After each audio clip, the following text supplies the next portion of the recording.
ان دستاویز میں اس تنظیم کو کسی میسونک لاج کے نظام جیسا بتایا گیا ہے۔ اچھا، ایک باقاعدہ نظام تھا؟ ہاں، ان کی فلسفیانہ مجالس مہینے میں 3 بار منعقد ہوتی تھیں۔ اس کے علاوہ 3 بڑی مجالس تھیں جو عید الفطر، عید الاضحیٰ اور عید الغدیر کے موقع پر ہوتی تھیں، اور ایک سلسلہ ہر 12 دن بعد مخصوص مجالس کا بھی تھا۔ ان مجالس کا یہ جو باقاعدہ نظام تھا نا، یہ اصل میں ایک مسلسل عملی خدمت کی علامت تھا۔ اسماعیلی طریقہ میں مجالس صرف بیٹھنے کا نام نہیں، بلکہ یہ ان بے مثال خدمات کا مظہر ہیں جو مخلص مومنین نے انجام دیے۔ اگر اس کی تاریخی مثالیں دیکھیں تو انسان دنگ رہ جاتا ہے۔ مثلاً دستاویزات میں انس بن مالک کی والدہ ام سلیم کا واقعہ ہے، جو پیغمبر کے آرام کے لیے چٹائی بچھاتی تھیں۔ خود انس بن مالک نے لگ بھگ 10 سے 12 سال تک خدمت انجام دی۔ 10 سے 12 سال، یعنی ان کا بچپن اور جوانی اس میں گزری؟ جی بالکل، جس میں وضو کا پانی لانا اور دیگر چھوٹے بڑے کام کاج شامل تھے۔ اور اس خدمت کا دائرہ صرف یہاں تک محدود نہیں تھا۔ عبداللہ بن مسعود کی مثال لے لیجئے، جو وضو کا انتظام کرتے، مسواک فراہم کرتے اور یہاں تک کہ جوتے اتارنے اور پہنانے کی خدمت بھی انجام دیتے تھے۔ اور راستے میں سفر کے دوران وہ ہمیشہ آگے آگے چلتے تھے تاکہ راستہ صاف ہو۔ اور اگر ہم حضرت بلال کی خدمات دیکھیں تو وہ گھر کا پورا انتظام سنبھالتے تھے، یعنی خریداری کرنا، قرضوں کا لین دین اور مہمانوں کی مہمانداری کی ذمہ داری بھی انہی کے کندھوں پر تھی۔ یہ تمام مثالیں اس بات کا ثبوت ہیں کہ مجلس اور خدمت آپس میں جڑے ہوئے ہیں، اور زندگی کو اعمال کے ایک ذریعے کے طور پر دیکھنا کتنا اہم ہے۔ اس دنیا کی زندگی اصل میں آنے والی زندگی کی تیاری ہے۔ خلیل گبران نے اپنی کتاب دی پروفٹ میں اس خیال کو بہت خوبصورتی سے پیش کیا ہے۔ وہ کہتے ہیں، اگر تم موت کی روح کو دیکھنا چاہتے ہو تو اپنی زندگی کے جسم کے لیے اپنا دل کھول دو۔ بڑی گہری بات ہے۔ ہاں، کیونکہ ان کے نزدیک زندگی اور موت بالکل ویسے ہی ایک ہیں جیسے دریا اور سمندر ایک ہوتے ہیں۔ اسماعیلی روایت میں بھی اس زندگی کو اعمال اور روحانی تربیت کا ایک ذریعہ سمجھا گیا ہے، اور یہاں سے ایک نیا راستہ کھلتا ہے۔ دستاویزات بتاتی ہیں کہ موت کے بعد عام طور پر آتما کسی جنم چکر میں نہیں پھنستی، سوائے ان مخصوص روحوں کے جو کسی خاص مقصد کے تحت واپس بھیجی جاتی ہیں۔ تو پھر موت اور قیامت کے درمیان کا جو وقت ہے، جسے ہم برزخ کہتے ہیں، وہاں روح کس حالت میں ہوتی ہے؟ اگر ہم برزخ کو سمجھیں تو لفظی طور پر یہ 2 چیزوں کے درمیان کے عرصے یا ایک رکاوٹ کو کہتے ہیں۔ اسلامی تصور میں یہ موت اور قیامت کے درمیان کا عرصہ ہے۔ قرآن مجید میں اس لفظ کا ذکر 3 بار آیا ہے، سورہ 23 کی آیت 100، سورہ 25 کی آیت 53 اور سورہ 55 کی آیت 20 میں۔ صحیح۔ برزخ کوئی ایسی جگہ نہیں جہاں روح سو جاتی ہے، بلکہ یہ روحانیوں کے لیے ایک مکمل روحانی دنیا ہے جہاں اعمال کے مطابق زندگی آگے بڑھتی ہے۔ ان دستاویزات میں قرآن کی سورہ واقعہ کی آیت 8 سے 61 کا جو حوالہ دیا گیا ہے، وہ موت کے بارے میں سوچنے کا انداز بالکل بدل دیتا ہے۔ قرآن یہ سکھاتا ہے کہ موت کسی چیز کا کمپلیٹلی خاتمہ نہیں ہے، بلکہ یہ تو ایک اعلیٰ زندگی کا دروازہ ہے۔ ان آیات کا مفہوم یہ بتایا گیا ہے کہ اللہ نے موت کو مقرر کیا ہے تاکہ انسان کی صفات کو تبدیل کیا جا سکے اور اسے اس شکل میں اٹھایا جائے جس کا اسے علم نہیں۔ اس کو دستاویزات میں ایک بہت دلچسپ مثال سے سمجھایا گیا ہے۔ وہ جرثومے والی مثال نا؟ جی، جیسے ایک چھوٹے سے جرثومے یعنی جرم کے اندر پورا انسان بننے کی صلاحیت ہوتی ہے، اسی طرح انسان کی بنیادی انفرادیت موت کے بعد ختم نہیں ہوتی، بلکہ صفات کی تبدیلی کے ساتھ ایک اعلیٰ سطح پر پہنچ جاتی ہے۔ اس تصور کو مزید واضح کرنے کے لیے نگیندر کے سنگھ کی کتاب اسلامک مسٹسزم ان انڈیا کے صفحہ 224 کا حوالہ اس مطالعے میں بہت مفید ہے۔ اس میں واضح کیا گیا ہے کہ قرآن یہ درس نہیں لیتا کہ ہمارے اس مٹی کے پرانے جسم کو دوبارہ زندہ کیا جائے گا، بلکہ یہ ایک مکمل نیا جسم ہوگا جسے تخلیق جدید کہا جاتا ہے، یعنی ایک نیا وجود۔ بالکل۔ قرآن کی سورہ 14 آیت 48 واضح کرتی ہے کہ اس دن زمین اور آسمان کو نئے زمین اور آسمان سے بدل دیا جائے گا۔ تو خود سوچئے، جب کائنات ہی نہیں ہوگی تو یہ مٹی کا پرانا جسم کیسے واپس مل سکتا ہے؟ یہ ایک مکمل نیا روحانی وجود ہوگا۔ اس نئے جسم کے تصور نے تو علمی اور روحانی حلقوں میں ہمیشہ سے بحث پیدا کی ہے۔ میرا مطلب ہے، اگر یہ جسم مٹی کا نہیں ہوگا تو آخر کس چیز کا ہوگا؟ یہیں پر ایتھرک باڈی یا نورانی جسم کا موضوع سامنے آتا ہے، جو اس نشست کا ایک بہت اہم حصہ ہے۔ دستاویز میں اس ایتھر کی تاریخ بہت دلچسپ بیان کی گئی ہے۔ ذرا سنیے، 1275 میں ایک اسپینش کیمیاء دان تھے ریمانڈس لولیس، انہوں نے اسے دریافت کیا اور اسے میٹھا تیزاب یا انگریزی میں سویٹ وائٹریول کا نام دیا۔ پھر 1540 میں ویلیریس کارڈس نے اس پر مزید تحقیق کی اور آخرکار 1730 میں WG فروبیس نے اس کائناتی لطافت کو ایتھر کا نام دیا۔ جی، اور یہ ایتھر اصل میں ایک ایسی لطافت ہے جو پوری کائنات میں ہر جگہ موجود ہے۔ دستاویزات کے مطابق یہ بتانا ضروری ہے کہ 19ویں صدی میں کارل جی نیومین اور پھر 1887 میں مکلسن جارج فرانسس فٹز جرالڈ نے یہ تحقیق پیش کی کہ انسان کی ہر حرکت اس کائناتی ایتھر میں محفوظ ہوتی ہے، یعنی ریکارڈ ہوتی ہے۔ ہاں، یہ کائنات کا وہ صفحہ ہے جہاں کچھ بھی مٹتا نہیں۔ اس تحقیق کو دستاویز نے قرآن سے جوڑا ہے، جہاں سورہ 82 آیات 10 اور 11 میں انہی کائناتی قوتوں اور ایتھرک فورسز کا ذکر نہایت خوبصورتی سے کیا گیا ہے۔ وہاں فرمایا گیا ہے، اور بے شک تم پر محافظ اور معزز لکھنے والے مقرر ہیں۔ اس کا سیدھا سا مطلب یہ نکلتا ہے کہ اس دنیا میں کیا گیا ہر عمل اس ایتھر میں نقش ہو رہا ہے، اور اسی اعمال کے مجموعے سے روح کا ایک نیا جسم تشکیل پا رہا ہے۔ فلسفی روڈولف سٹینر نے اسے باڈی آف فارمیٹو فورسز یعنی تشکیلی قوتوں کا جسم کہا ہے، اور SJ اوزلی نے اپنی کتاب دا پاور آف دا رے میں وضاحت کی ہے کہ یہ ایتھرک باڈی دراصل ہمارے اس فزیکل جسم کی بالکل ہو بہو کاپی ہوتی ہے۔ ہو بہو کاپی ہوتی ہے، بس فرق یہ ہے کہ وہ نورانی ہوتی ہے اور اس کی حرارت نہایت اعلیٰ سطح کی ہوتی ہے۔ اور دیکھیں نا، اگر ہم اسلامی اور روحانی دستاویزات کو دیکھیں تو اس نورانی جسم کے لیے لاتعداد اصطلاحات ملتی ہیں۔ قرآن مجید میں اسے جسم مثالی کہا گیا ہے، جس کا حوالہ سورہ 17 کی آیت 99، سورہ 36 کی آیت 81 اور سورہ 38 کی آیت 43 میں موجود ہے۔ صحیح۔ اس کے علاوہ قرآن میں 8 مختلف جگہوں پر اسے خلاق جدید یعنی نئی تخلیق بھی کہا گیا ہے۔ اور جب ہم اسماعیلی پیروں کے کلام اور حوالوں کا مطالعہ کرتے ہیں تو وہاں بھی اسی نورانی جسم کو بڑی خوبصورت اصطلاحات سے نوازا گیا ہے۔ مثلاً دستاویزات بتاتی ہیں اسے نورانی وستر کہا گیا ہے، یا پھر نور ورانی کایا، اور ایک جگہ سے سورج رنگنی کایا یعنی سورج کے رنگ جیسا جسم بھی کہا گیا ہے۔ بالکل، اور صوفی سلسلوں کی دستاویزات بھی انہی تصورات سے بھری پڑی ہیں۔ صوفی اسے جسم فلکی کہتے ہیں یا جسم نورانی، کچھ جگہوں پر اسے جتہ عبادائیہ اور کرتہ ابدائی بھی لکھا گیا ہے، یعنی روشنی سے بنا ہوا لباس، کرتا۔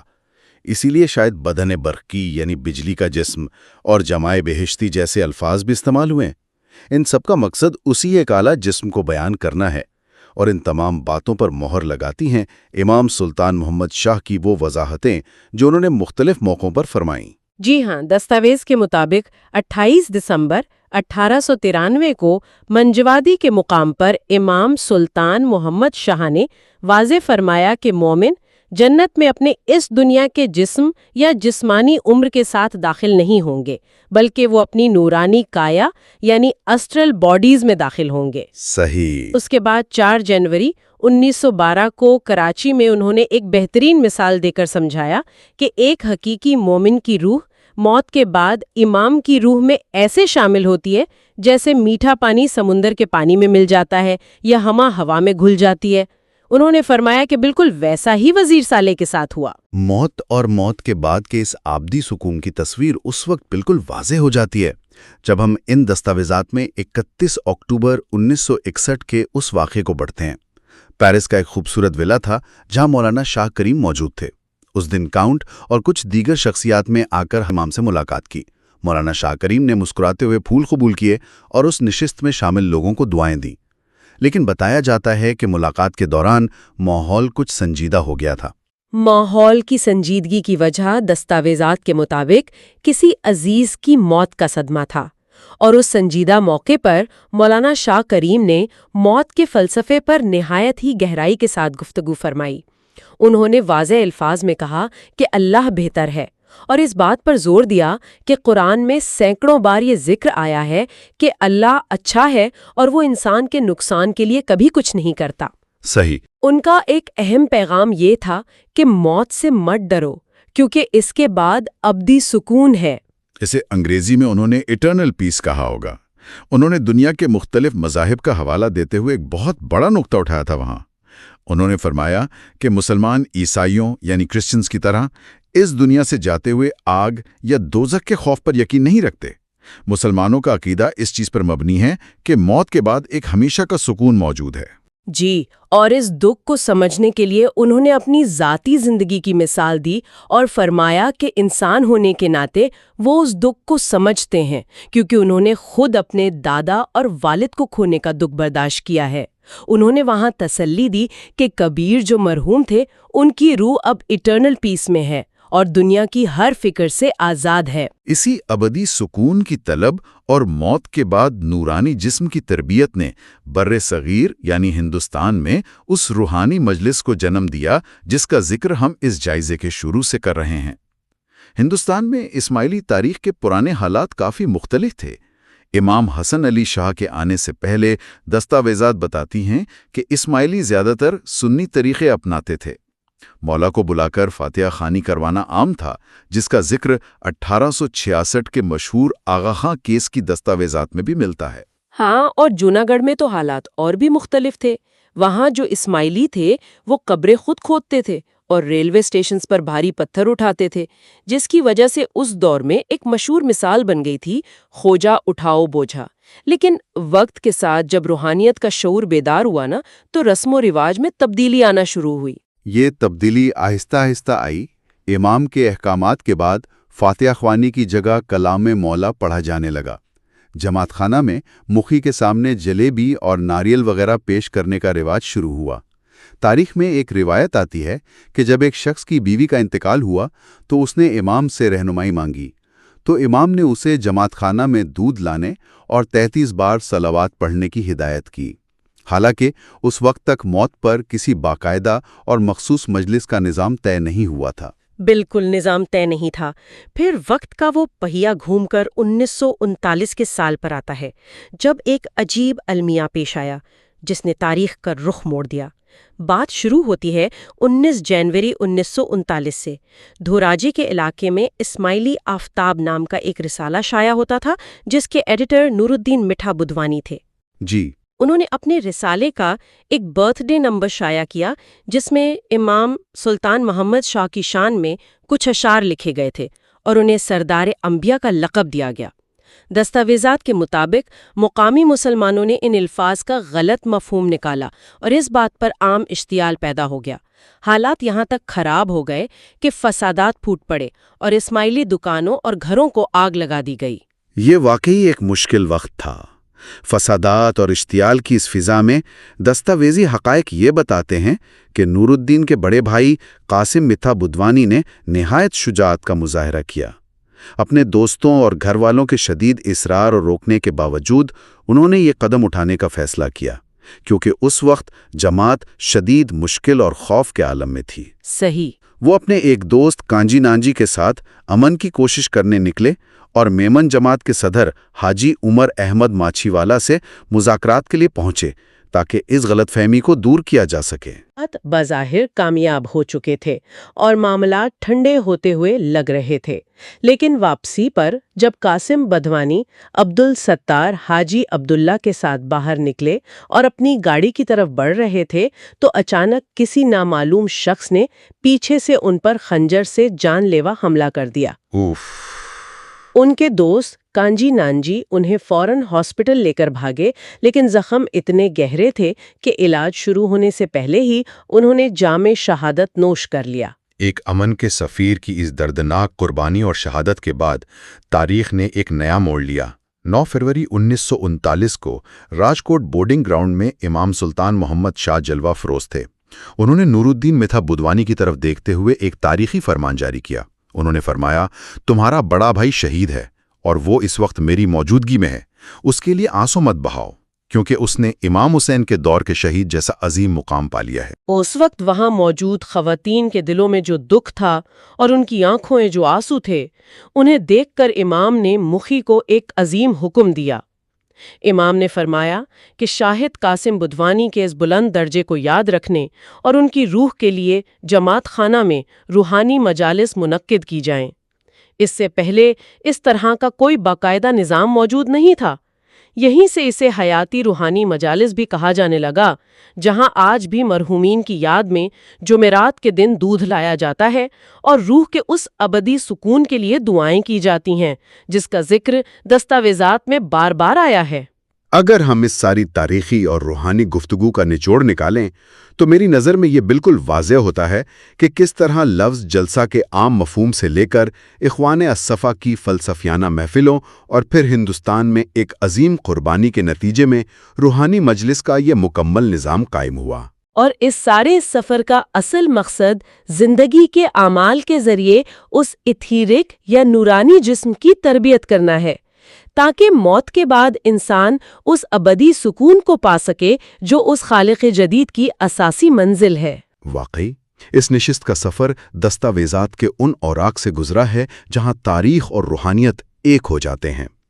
اس تفصیلی جائزے کے اختتام پر ایک ایسی فکر انگیز بات ابھر کر سامنے آتی ہے جو مدتوں تک ذہن میں گونجتی رہے گی۔ اگر ہماری ہر چھوٹی بڑی حرکت اس کائناتی ایتھر میں ہمیشہ کے لیے ریکارڈ ہو رہی ہے اور ہمارا نورانی جسم انہی اعمال سے تشکیل پا رہا ہے، تو کیا یہ اس بات کی طرف اشارہ نہیں کہ ہماری ذمہ داری صرف اس دنیا تک محدود نہیں؟ آج جو بھی چھوٹا سا عمل کیا جا رہا ہے وہ ابدی جسم کا حصہ بن رہا ہے۔ اس بارے میں ضرور سوچنا چاہیے۔ ہمارے ساتھ ان دستاویزات کی گہرائی میں اترنے اور اس سفر کا حصہ بننے کا بہت شکریہ۔ اپنا خیال رکھیے اور اس ابدی سکون کے روحانی فلسفے پر غور ضرور کیجیے۔ خدا حافظ۔